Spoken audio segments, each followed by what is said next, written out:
ET e gli incontri ravvicinati del terzo tipo in realtà sono nasciuti in Friul, mica in America. Si fantastic, il primo incontro tra un alien e un uomo dal secolo XX all'estate in Friul. Era l'estate dal 1947, pare si precis, la buon'ora dei 14 di agosto. Protagonista, Luigi Rapuzzi, alias Ioannis, pittore futurista, nasciuto a Sacil dal 1905, di grande nomina, che aveva anche partecipato a Biennale di Arte di Vignesie dal 1942, con un suo autoritratto. Robonones! Insomma, in che binora, all'era chiaminà dai boschi da Chiarnie. L'ex partigian non vorrei mai pensato che in che dì sarebbe succeduta una roba extraordinaria. A un tratto su una radura ho visto un enorme fagiolo lucente dal diametro di 10 metri e sormontato da una cupola centrale con un'antenna telescopica, al contarà al Messaggero Veneto. E vovacis, se vorresti fatta che spont? Saresti schiampazzi via come che dei film horror? Facin pies con pies? Ioannis no, lui invece era lat d'onghie. E ve lì, dos creature spicciolose e strambes che apparevano in due frutti in maschera.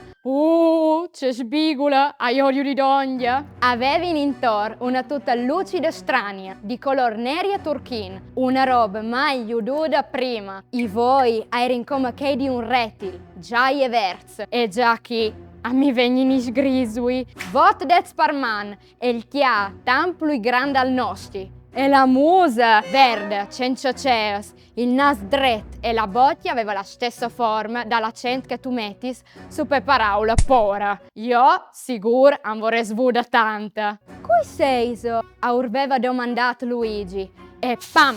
Che di tutta risposta, le due creature avevano sbarato intorno un null di fumo che lo aveva fatto colare per terra, paralizzato. A podeis non mi immaginate che è succeduto dopo. I due aliens le hanno trovate dentro dall'ordisc e sono spariti dal nulla. C'è che non si fa savoltà di queste storie, è che tutto questo è succeduto proprio post dopo dall'incidente di Roswell, il primo avvistamento UFO degli Stati Uniti. Tutto un caso, dicevo? Dopo di queste esperienze paranormali, il Nesti Luigi aveva schiavacciato l'oceano per arrivare a New York. Lì aveva attaccato a lei tante nuove su UFOs e a frequentare come il scrittore George Adamski e l'astronomo Allen Hynek, che come lui credeva in UFOs. Tornata a Udine dal 1951, Luigi aveva fondato il primo mensile italiano di fantascienze, Galassia, e lo aveva fatto al studio del suo amico architetto e pittore Marcello D'Olivo. In curt, l'avventura era là d'antica remengo, ma noi e pora. Subito dopo aveva attaccato a scrivere per Golaine editoriale Urania dei Mondadori,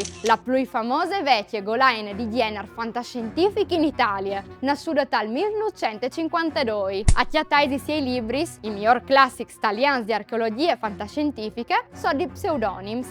Se avete gusto di approfondire la sua storia, acchiattais queste e altre testimonianze dal libro di Lucia Burello, L'uomo degli UFO. Una lettura spaziale. E ti telefono a casa e tu clicca che il polear e notiti al canale. Mandi!